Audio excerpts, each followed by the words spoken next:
The Matrix is one of the most profound and influential movies of a generation, and it represents a shift in consciousness that was being experienced by humanity around the time of its release. Coincidentally, movies based on similar themes happen to come out around the same time, such as Dark City and 13th Floor. To briefly summarize, The Matrix is about a man named Neo who finds out that his life has been a digital simulation. In reality, the world has been taken over by AI-driven machines that feed on the bioelectricity of human beings. Neo is able to liberate himself from the AI's mental manipulation and control, thus able to have great power within the simulation, allowing him to eventually emancipate the minds of humankind and experience the great happiness and fulfillment that his life lacked when he believed the Matrix simulation was real. The easiest way to understand the Matrix is to look at Plato's allegory of the cave. In discussing the effects of ignorance and knowledge, Plato asked Socrates to describe a group of people who have been chained to a wall in a deep cave their whole lives. All these people can see are the shadows projected on the walls in front of them, created by artists working above and behind the prisoners. The chained people give names to the shadows. They see a shadow of a flower, they think it's a real flower. They cannot move their heads and therefore see themselves as shadows. Perhaps most profound of all, they are not even aware that they are imprisoned. For them, the shadows are reality. One man escapes the chains and gets outside. He is blinded by the sunlight as he realizes that the shadows he had watched his whole life were only illusions. Everything he ever believed was a lie, and the true reality he has now witnessed is infinitely more amazing and beautiful. He returns to the cave to share what he has learned. His eyes have trouble readjusting to the darkness. He tells his fellow slaves of the new truth, the new reality that he has just witnessed. The prisoners watch him and listen. They assume he has gone mad. If he tries to take the others out of the cave by force, they will most likely kill him. Most do not have the philosophical fortitude to get out of this metaphorical cave, even if they wanted to. Plato said, "Those who are able to see beyond the shadows and lies of their culture will never be understood, let alone believed by the masses." The Matrix is Plato's cave told on a grand scale. The word matrix means mathematical structure, and the Latin root of matrix is womb. The root meaning of womb is cave. The Matrix is the cave and the womb, powered by the dreams of humans sleeping in machine-built vats of liquid resembling wombs. Neo gets out of the first level of the Matrix when he takes the red pill and wakes up in the machine womb. He realizes that his life was only a simulation. He gets fully out of the Matrix and the cave of shadows when he overcomes the illusion of digital death at the end of the movie. Waking up and getting out of the cave means getting to the light, and this is signified by the fact that Neo is able to see a whole new level of light when he is reborn from death. He sees the energy-like code of the Matrix, which is extremely beautiful and powerful, just like seeing an actual flower for the first time when all you have seen is the shadow of flowers. Seeing means being awake and aware. When we sleep, we close our eyes to darkness. When we wake up, our eyes open up to the light. Light represents knowledge as well as power. Therefore, Neo gains superpowers. Erasmus wrote, "In the land of the blind, the one-eyed man is king."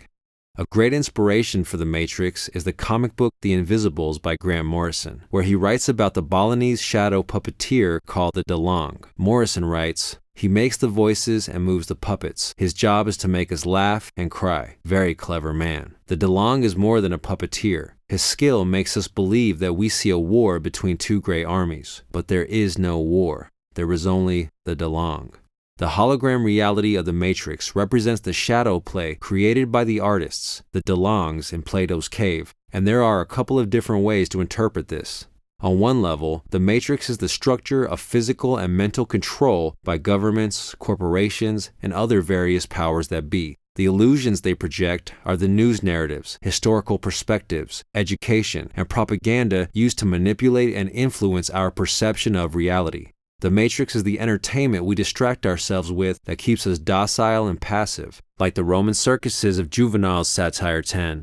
It not only distracts us, but also programs our computer-like minds by subliminally implanting societal ideas and norms into our subconscious. It is the advertising that plays upon our fears and desires.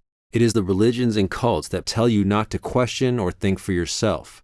The groups that peer pressure you not to leave the consensus reality. The Matrix is the culture and structure of society, its pressures and indoctrinated ideals of happiness that are used to keep society stable and continuous, ideals that may not fulfill the actual needs of all of its citizens all the time. It is race and ethnicity. It is your name. It is your face.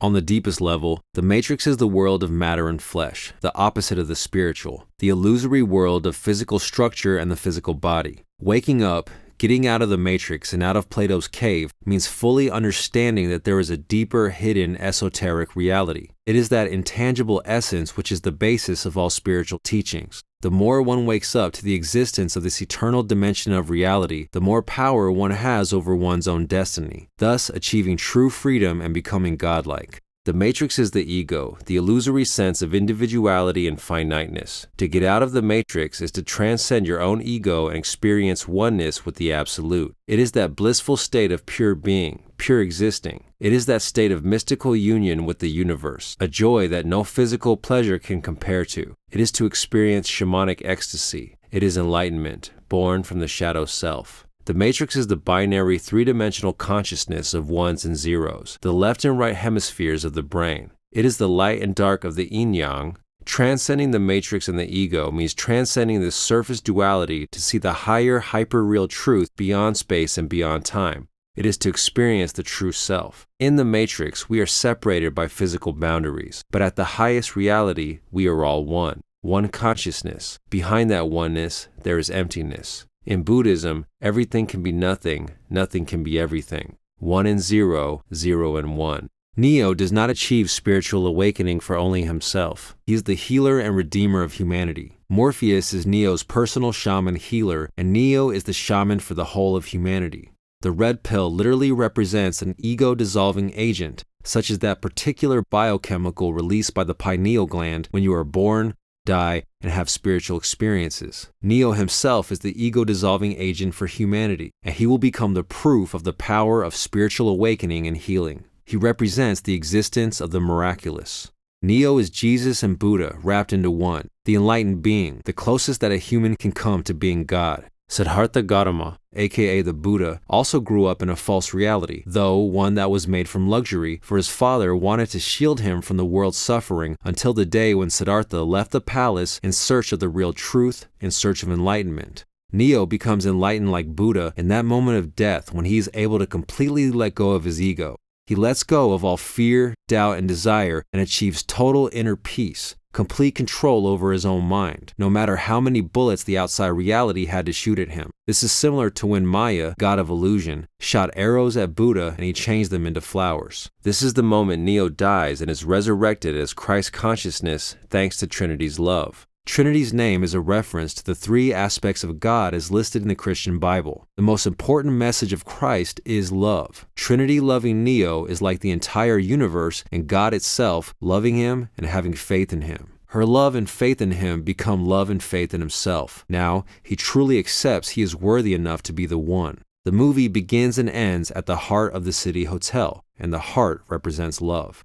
To reach true awakening, one must be able to not only realize great stillness of the mind, but also to achieve a state of deep, unconditional love. Being awake means that your heart is also awake, not just your mind. Morpheus is also an amalgam of Buddha and Jesus, possessing a Zen-like quality of total calm, and teaching Neo how to have faith, a very Christian idea.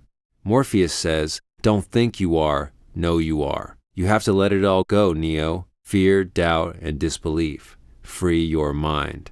The Matrix represents the ego, and Morpheus teaches Neo how to get out of the Matrix mentality and thus his own ego. To transcend the ego, one must let go of the ego's neurotic thinking and chaotic emotions. By embracing the inner silence, this helps one find peace and awareness and reach flow state. Flow state, sometimes called the zone, is that state of mind known by many in art, music, and sports that allows one to act and react fluidly and perfectly. It is a state where the perception of time slows down and one becomes totally immersed and at one with the moment. When Morpheus is training Neo in martial arts, he is training him to get into flow state. Flow state is also extremely beneficial to the health, causing the brain to release all of the biochemicals related to joy and happiness. To get into flow, one must let go of the ego and all its mental illusions. Letting go not only brings you inner peace and freedom, but also health and the ability to act with complete efficiency. Thus, with Neo's awakening comes the perfectly fluid and unstoppable fighting ability.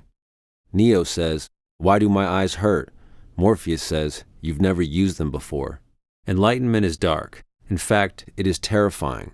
When Neo wakes up in the real world, it is psychologically traumatic on several levels. He does not see the beautiful world of light when he first wakes up. He sees one of the most horrifying realities imaginable. This is what the process of waking up starts off like. It's like waking up to a nightmare. And that's why most people are unable to truly wake up and leave the safe and familiar womb of reality that they are used to. When we wake up to the light, at first we only see dark because we are blinded by it. It's so bright that our eyes hurt and we are shocked to the core. This is what it means to be hit by the Vajra, the sacred thunderbolt in Tibetan Buddhism, gaining sudden electroshocking enlightenment.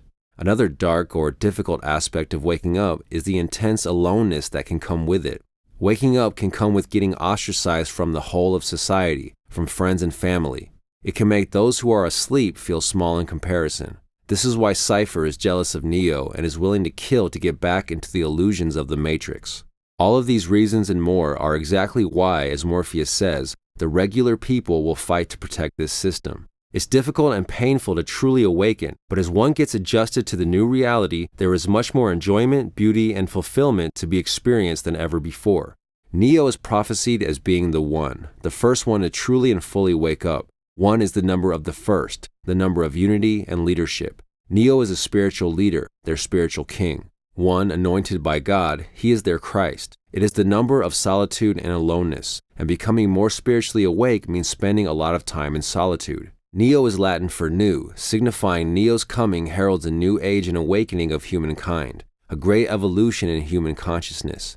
Neo is the new man, the evolved human. Nietzsche put forth that the new man would be an Übermensch, a superman, one who would be willing to completely leave the herd and forge his own path of self-creation beyond society's rules or expectations. The music playing during Neo's rebirth is reminiscent of Thus Spoke Zarathustra from Stanley Kubrick's 2001, another movie that was about the evolution of human consciousness.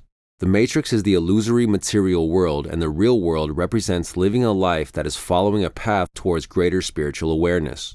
Accordingly, in the real world, in Zion, everyone is dressed very humbly, like poor monks in a monastery. They live in the most simple and basic way, lacking all of the superficial pleasures and distractions of the Matrix, in order to help them detach from the material realm and reach a deeper connection to spirit and become truly free of all illusions like Neo. Though they lack the superficial pleasures, they have a stronger sense of love and fulfillment. The Matrix is like a family with lots of money and presents, but only a surface kind of love. The real world is like a poor family, poor in materiality, but rich in love. They have each other, and they have a meaningful life's purpose. Holocaust survivor and author Viktor Frankl writes, "Life is not primarily a quest for pleasure, or a quest for power, but a quest for meaning."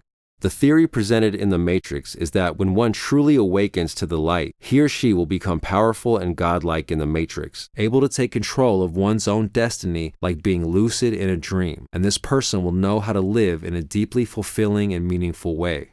Ultimately, The Matrix is about the human search for happiness, an existence that is overly based on the material, the superficial, on physical pleasures of the body, will result in an unhappy life. True happiness and freedom come from following a spiritual path of deep inner awareness and love. Enjoy the material realm and what it has to offer, but realize that there is a deeper joy, a deeper truth, a deeper meaning, a deeper reality, a deeper light. The problem is not with the Matrix itself. The problem comes with attachment to it. When you come across new information that you're scared to look at because you are resistant to consider new possibilities that change your reality paradigm, that's the Matrix. The truth hurts. The truth will set you free. In 1999, The Matrix comes out, and it's obviously hugely influential. But if you look at The Matrix, a lot of the details, the style of The Matrix, and a lot of the cosmology of The Matrix basically comes from the Invisibles. Holy shit, you know, this is the same story. They're wearing the same clothes that I'm currently sitting watching this wearing. But the first thing I remember about it is just how much I loved it and thought, what a great movie. And then kind of 2 days later, I was thinking, fuck bastards, you know, they've got really rich by doing my stuff. And then a little bit after that, I thought, no, this is what you wanted. This was the whole idea of doing the Invisibles, the hypersigil, so this would catch on. And weird Gnostic ideas would get out into the general populace and make them think differently. After that, I realised, it opened up people to these ideas and they didn't care. You know, it didn't change anything. It didn't create a world of Gnostic superheroes yet. Greetings, Earthlings. How y'all doing out there? Welcome to Elevate Consciousness. and today I wanted to talk about the Merovingian from Matrix Reloaded and Matrix Revolutions. The Merovingian is an extremely important character in the Matrix. In Matrix Reloaded, Persephone says to Neo, "A long time ago, when we first came here, it was so different. He was so different. He was like you." The Matrix is highly based on the allegory of Plato's cave. Neo represents the one to fully wake up and get out of the cave, and the Merovingian represents another person that has also woken up to a high level, but has again become lost in the shadows of his own material ego. His awareness of the false reality of the Matrix is apparent when he says, "Something to eat? Drink?" Of course, such things are contrivances, like so much here, for the sake of appearances. The Merovingian represents the one that has woken up and decided to use that knowledge to have power over others. He is the Illuminati. Illuminati means illuminated ones, enlightened ones, ones that have woken up to the light. The Merovingian line is even listed as one of the 13 families of the official Illuminati, as stated by Fritz Springmeier in his conspiracy classic, Bloodlines of the Illuminati. In history, the Merovingian dynasty was the ruling family of the Franks from the middle of the 5th century until 751. The Merovingian is an opposite reflection of Neo, just like Agent Smith is also an opposite reflection of Neo, but in a different way. Smith is the opposite of Neo in terms of control versus freedom, and the Merovingian is an opposite of Neo in terms of material versus spirit. Neo is the king of the spiritual world, the real world, a master of letting go of the three-dimensional illusory ego, and the Merovingian is essentially the king of ego, the king of the material world and the flesh. He lives in luxury and great material opulence. He has many powerful employees, as well as various important people in his debt and under his control. His wife Persephone is also one of his possessions. She bears the namesake of the wife of Hades, the wealthy Greek god of the underworld. Moreover, the underworld is also like a cave, hearkening back to Plato's allegory. As king of the material world, he is very much like Satan himself, the one who offers the material world in exchange for your soul. The Merovingian's only purpose is to indulge in the pleasures and illusions of the illusory matrix world, just like Cypher wished he could. The Merovingian originally had woken up to a high level, but his soul took a detour and got lost in the land of temptation and illusion. Getting out of Plato's cave of shadows, aka the Matrix, means taking a path through a winding maze of karmic traps and wrong directions, and the Merovingian is lost in the illusion of his own material power. The material world is also represented by the body, and this is why he is obsessed with sex and food, which represents superficial pleasures of the flesh. This is why his employees are all vampires, and actually, he himself is a vampire as indicated by his gothic red and black clothing in the S&M nightclub scene in Matrix Revolutions. Vampires represent those humans who are addicted to pleasures of the flesh, such as sex and drugs. The blood they suck represents the flesh, and you can see that in many vampire movies, the vampires become sexually aroused from drinking the blood of their victims. The Merovingian knows that there is a deeper, hidden, esoteric reality, but he has made the choice to see it as meaningless. For him, there is no real joy or happiness, only materiality, which is communicated in his philosophy of causality. He says, "You see, there is only one constant, one universal. It is the only real truth, causality, action, reaction, cause and effect." In other words, everything that happens has no great meaning behind it and no great purpose. This is a very materialistic and limited way of looking at the world. What he says is true on one level, but it is not the deepest truth that one can reach. What is the deepest truth? Well, if life in our material bodies is a dream or a simulation, then what is the purpose of a dream? The purpose of a dream is to have an experience, ideally an enjoyable experience. What's the most enjoyable way to experience this dream we call life? What makes life most worth living? Is it pleasures of the flesh? Are the offerings of the material world the highest happiness one can experience? Neo has realized that the greatest experience is love, and this is something that the Merovingian perhaps once knew but has forgotten. The Merovingian says, choice is an illusion created between those with power and those without. And as a being of great power, he is one of those who creates this illusion of choice for the slaves that he has power over. What he doesn't realize is that his power itself is also a grand illusion, and that he is actually just a pawn of the simulations of the Matrix. As awakened as he once was, now he has become perhaps the most lost one of all, addicted to chasing the desires of his false ego.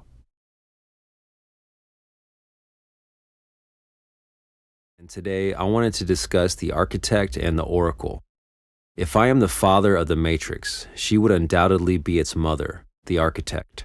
The architect is not just the father of the Matrix, he is the Godfather. That is to say, he is the Father God because he is God, one of mankind's conceptions of the male aspect of God, the white side of the yin-yang. He is the personification of the ultimate male energy and force of the whole universe and reality itself. There are many different ways this energy could be depicted, and here the Wachowskis have chosen the old man with a white beard and white clothing. He is the archetype of the father, king of the family, called God the Father in the Trinity of God from the Christian Bible. Seeing God as parents is fitting. When we are babies and children, our parents are our gods. In Chinese culture, when the parents pass on, they are somewhat worshipped like gods. Perhaps having children is one of the closest ways we can get to being godlike. I personally believe God, a word that is open to endless interpretation, is actually like our parent, watching over us and loving us unconditionally, but unable to fix our problems. As the human race, we must learn to fix our own problems, or we are bound to just repeat the same mistakes. We are the baby chick, and God cannot help us break out of our shell.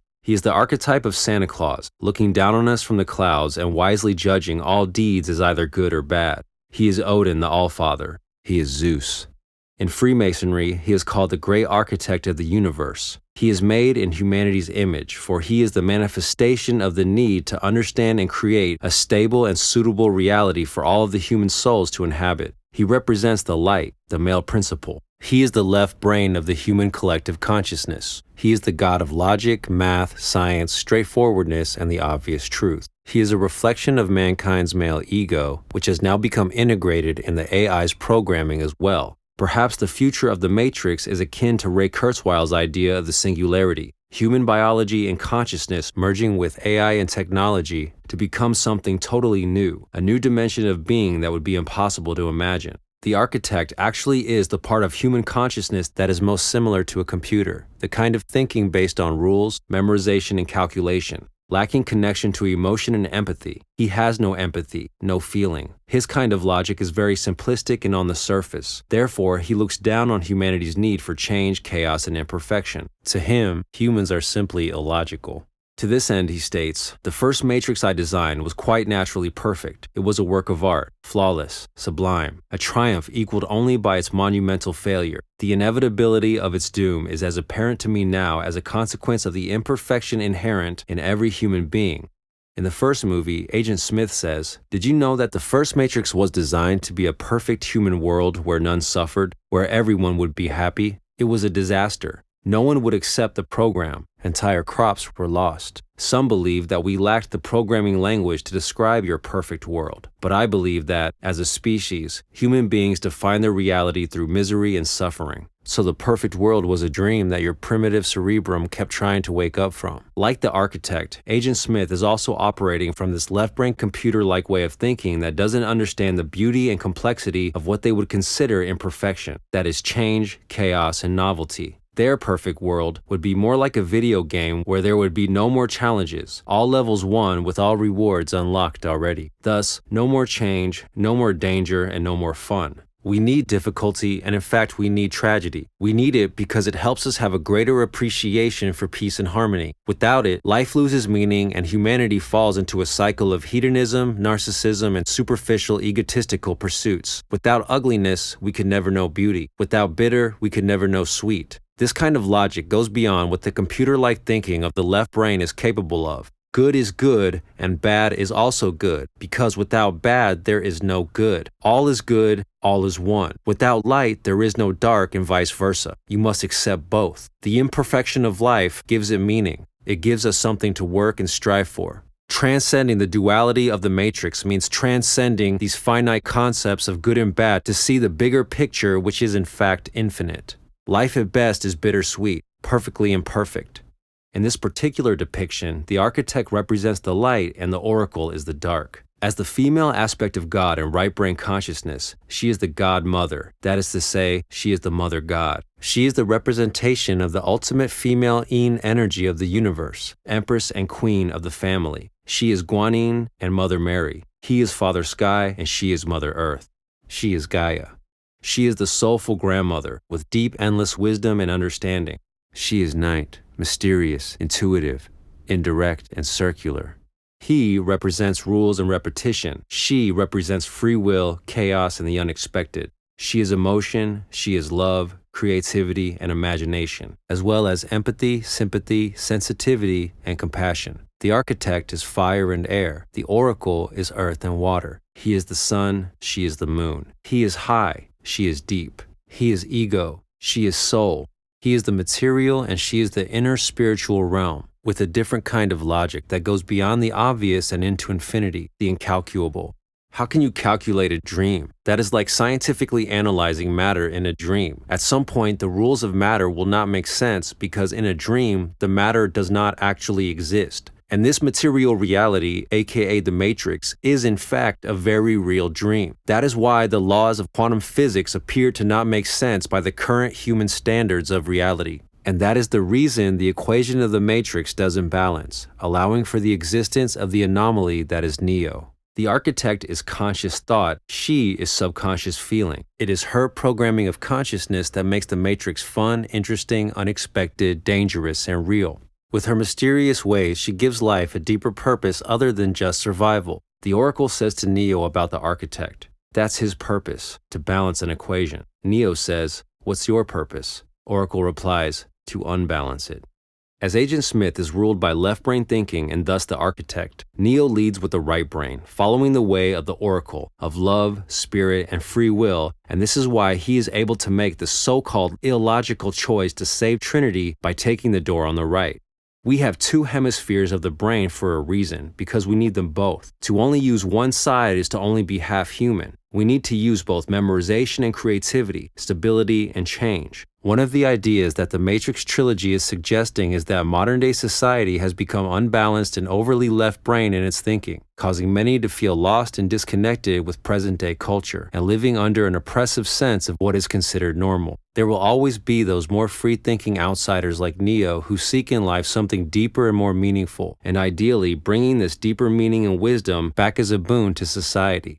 The root meaning of arc is the first, leader and master. The root meaning of tech is builder. To build requires matter. Therefore, the architect is the master builder and god of the material aspect of the Matrix simulation. Oracle comes from the root oro, which means to speak or to pray. An oracle is a priest or priestess serving as the medium between the spiritual and material world with the responsibility of delivering the sacred messages from the divine. She is the god and energy of the spiritual world, the real world.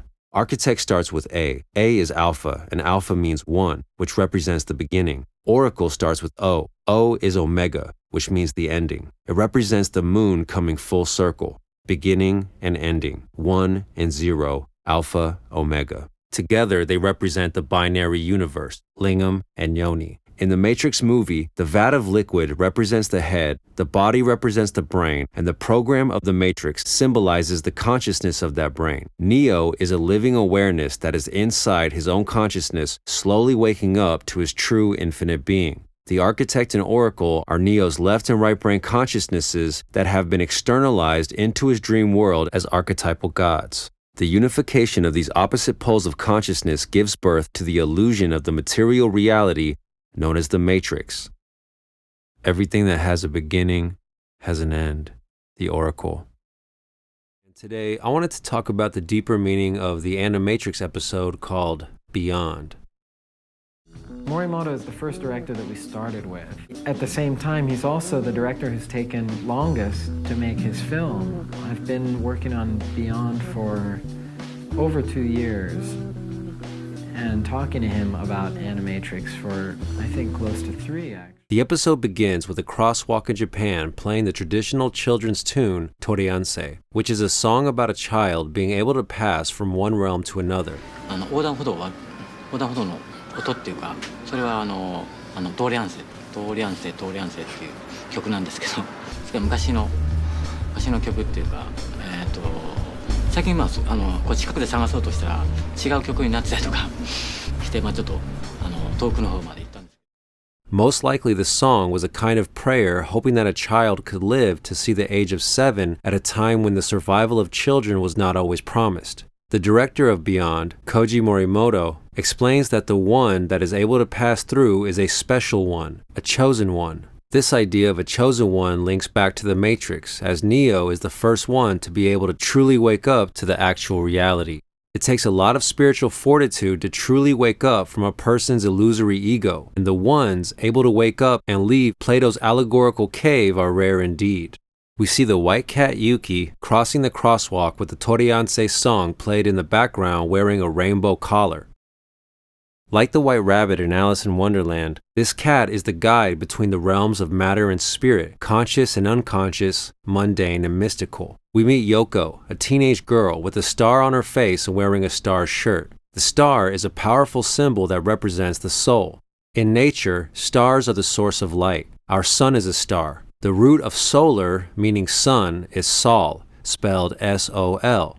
Sol means light and is a reference to soul, spelled S-O-U-L. Star means soul, means light. The star is also the light that guides us in the darkness, such as the North Star Polaris. If you can find Polaris, you will always know which direction is north. The Magi used the Star of Bethlehem to find the Christ, and the word Christ is another reference to light, like the word crystal. Crystal means frozen light.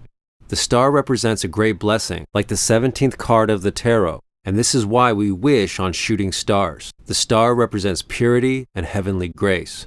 Yoko cannot find her cat Yuki, so she begins looking around the neighborhood. She asks a group of what appear to be teenage delinquents, and one suggests that the cat is at an old haunted house. The boy then sees a rainbow above the haunted house and indicates it is a perfect time to go to the house. The rainbow symbolizes a bridge to the world of spirit, magic, and imagination. And the cat Yuki has a rainbow collar because Yuki is the spirit guide between the two realms. The rainbow is the crosswalk to the other realm and only appears at very specific and special times, when there is a perfect balance of light and water. The rainbow represents the balance and unity of all energies coming together as one. It is a sacred omen. It is symbolic of all the chakras flowing in perfect harmony, leading to Christ, aka light consciousness, purity, and love.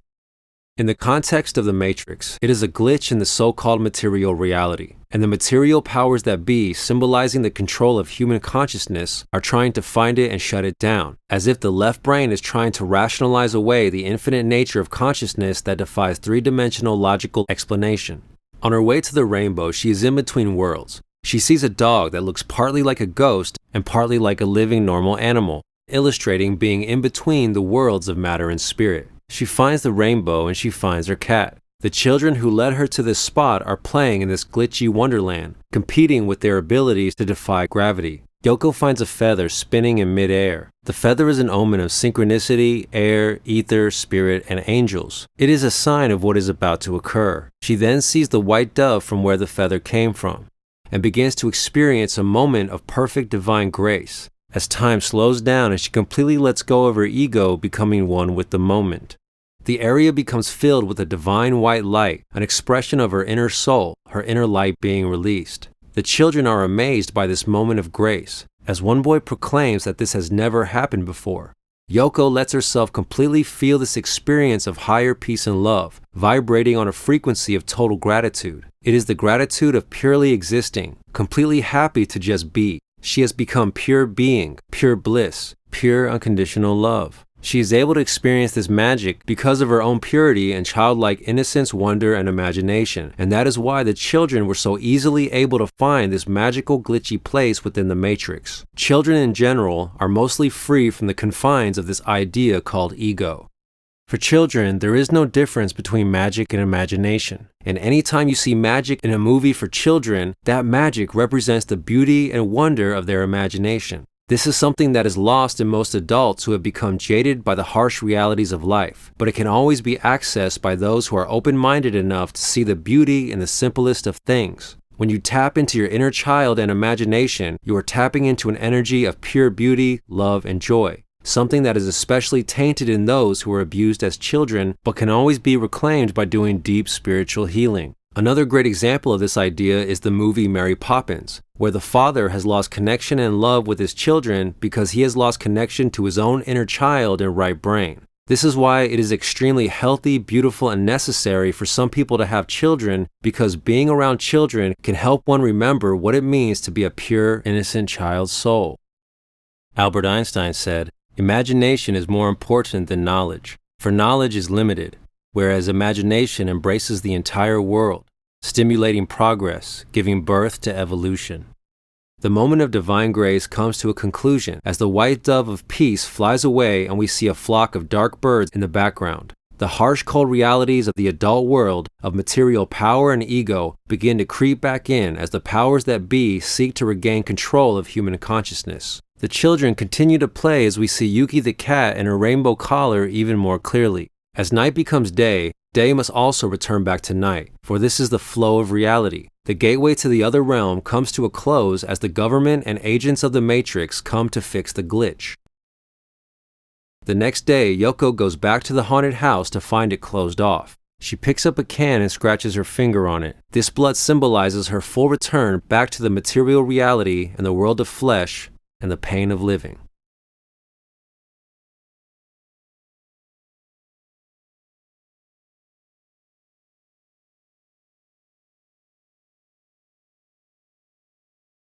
And today we're going to talk about Matrix Resurrections.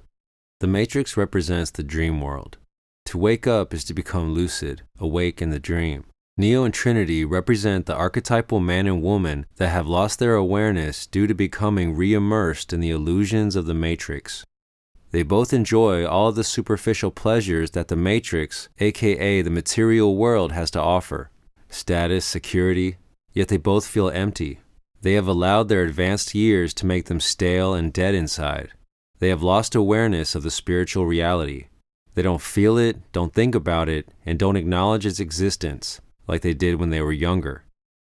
All the youth they inspired have become young adults, who now wonder why their spiritual and inspirational heroes no longer have the same wisdom and creative spark as they once did. Trinity and Neo have become too, quote-unquote, grown up, and now go by the names Tiffany and Thomas. It seems Neo was once a great artist who created the Matrix as a video game to inspire.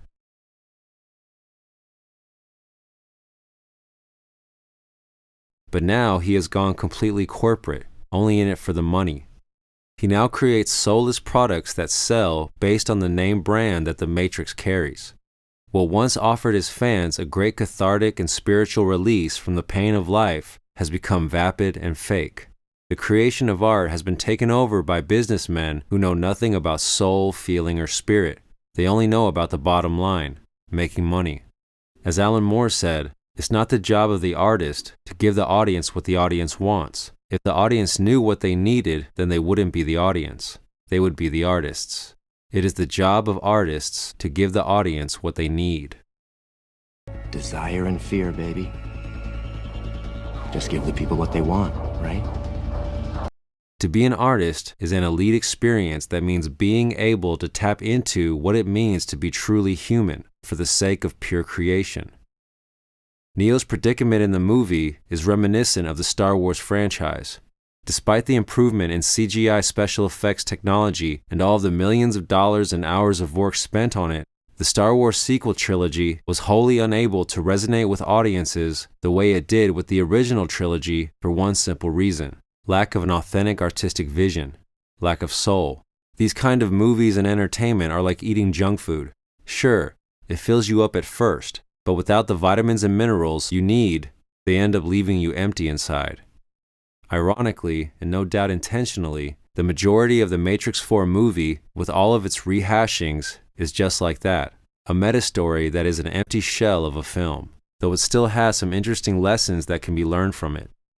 It's like in the movie Hook, where Peter Pan grew up and forgot about Never Never Land. To go to Never Never Land is to realize that life is a dream, that the Matrix exists. To wake up in this dream means to realize that everything is impermanent. The point of a dream is to experience, to have the best possible experience. One must take care of one's needs to live, but these are not the end-all experiences of life. Life is ultimately about more than survival and pleasure. The greatest experiences are love and authentic beauty, to have a truly aesthetic experience. That's why Trinity wants to paint rainbows. This experience of being spiritual is childlike, innocent, and pure, without fear of failure or lust of desire. It is Willy Wonka's world of imagination. Writer Neville Goddard said, "Christ is the imagination, and Neo is both Buddha and Christ." Thomas, you are a suicide survivor, gifted with a powerful imagination. To be Buddha or Christ, one must be as a child. This childlike purity of imagination and spirit is also exemplified in the Animatrix episode called Beyond. You can check out that video analysis called Animatrix Decoded Beyond the Rainbow.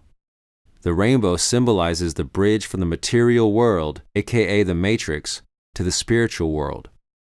Neo and Trinity seek to bring more inspiration and true joy to the dreamers of the Matrix, to the everyday people. The analyst represents the mind control of society. As a psychological analyst, he is society's authority on reality as well as mental health, though really his purpose is to keep Neo from discovering his true self.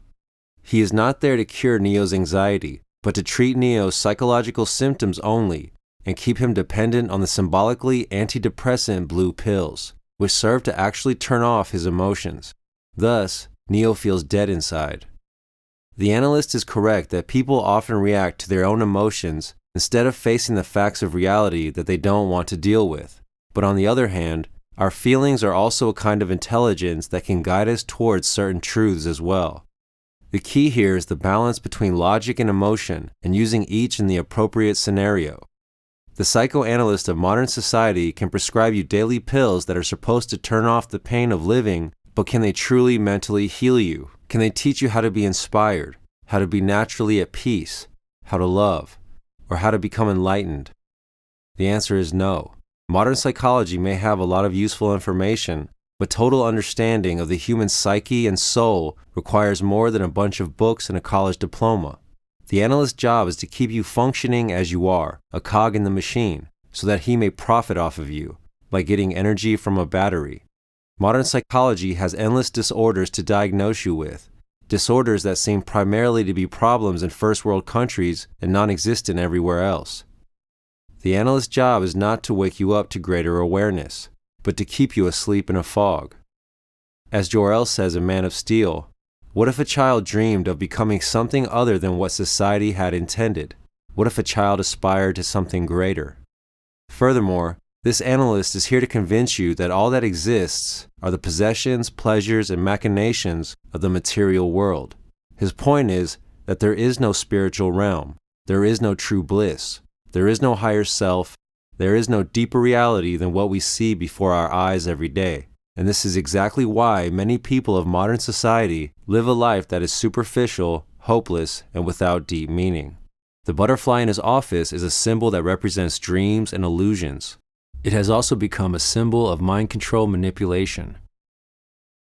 The analyst has brainwashed Neo into becoming a split personality where he's hypnotized into thinking that fantasy is reality, and the actual reality, the memories of which that are buried deep in his subconscious, is just a dream. Memory, symbolized by the ship named for the goddess of memory, Mnemosyne, is one of the basics of our reality. When you lose your memory, you lose your reality, which is what has happened to Neo and Trinity. Morpheus points out that human memories are fallible, again questioning the truth of reality via memory. I.O., like Zion, could be said to represent the unconscious and subconscious mind. The subconscious mind houses all of the truths we can't handle about ourselves and about the world. It contains our forgotten and repressed memories. Carl Jung said, "Until you make the unconscious conscious, it will direct your life and you will call it fate." Without awareness, there is no freedom and there is no self-control, just reactions to fear and desire. People want to be unconscious because it's easier and less scary than looking at our own inner darkness, which is why Neo and Trinity are the heroes. They have the bravery and humility of facing and accepting the whole truth, while letting go of their illusions of safety. The strawberry symbolizes the joy and sweetness of life that the inhabitants of Io are keeping alive through technology and sheer force of will. The victims of the swarm effect represent humans being easily manipulated into destructive behavior by an overload of self-reaffirming information. They are non-individualistic cult members who operate by peer pressure and not by truth. They do not have the courage of Neo and Trinity of having their illusions shattered. Thus, they are insane with fear. Neo and Trinity are able to wake up because deep down they have a longing for a spiritual experience. With this deep longing for a higher existence, their subconscious finds a way to bring it into manifestation. Morpheus is Neo's subconscious and intuition. Similarly to Jiminy Cricket in Pinocchio, he represents the truth that has been suppressed and buried, but which cannot be denied. Morpheus embodies Neo's deep yearning for something greater than just the material world, and that world is the spiritual world and the world of imagination. The Matrix is a very real dream. Dreams are meant to be a thing of enjoyment, and once you realize you are dreaming, you can do all kinds of amazing things. In a dream, you actually can fly, and to the subconscious, this experience is 100% real. Once you have become a lucid dreamer, once you have become spiritually awake, you can have more creative control over your own destiny and enjoy life to the fullest. You can enjoy a truly beautiful life. Neo's spirit animal is the black cat. With a foot in both worlds, the black cat is the energy of magic and mystery, a living reminder that there is more than just the mundane realm. As déjà vu, the cat is a reminder that life is but a dream, and not all is as it may seem. In Ode on a Grecian Urn by John Keats, he writes, "Beauty is truth, truth beauty. That is all ye know on earth, and all ye need to know."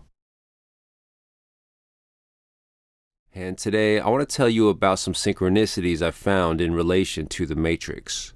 If you look closely at the small details, you can find synchronicities, sometimes small and sometimes profound. I'll let you decide whether or not these coincidences I have found are meaningful synchronicities or just random occurrences. Larry and Andy are kind of fond of putting forth, which is, things that happen in the real world that aren't supposed to happen, psychic phenomena or, déjà vu. Deja vu.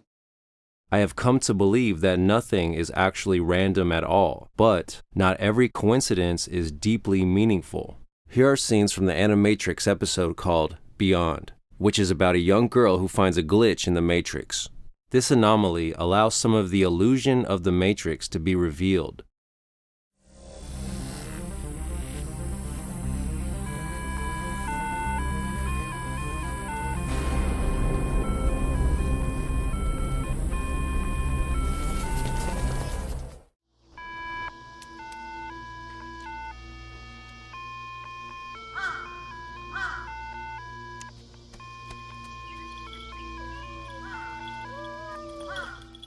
Now here's an interview with the director of Beyond talking about the deeper significance of the crosswalk tune that we just heard. 今回作品の一番最初に横断歩道の音っていうか、それは通り合わせっていう曲なんですけど、それはだから日本の昔の曲っていうか、最近こう近くで探そうとしたら違う曲になってたりとかして、ちょっと遠くの方まで行ったんですが、自分は行けないと思ってて、なんでその曲かっていうと、その曲に込められた意味があって、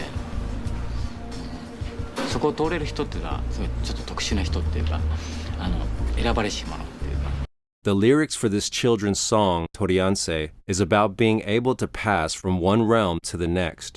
The Animatrix came out in 2003, and so did another movie, also set in Japan, called Lost in Translation. At about 40 minutes in, we see this scene.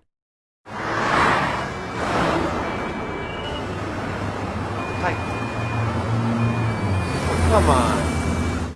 Did you notice the crosswalk song? Listen again.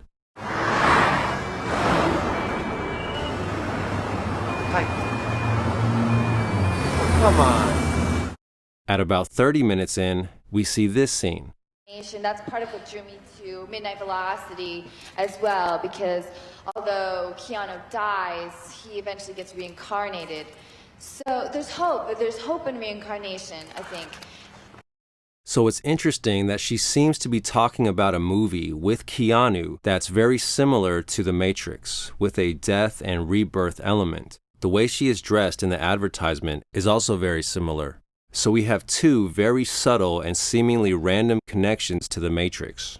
When I first noticed this way back in 2003, I was quite stunned and thought this was extremely interesting, as I am fascinated by the personal synchronicities that tend to run through my own life.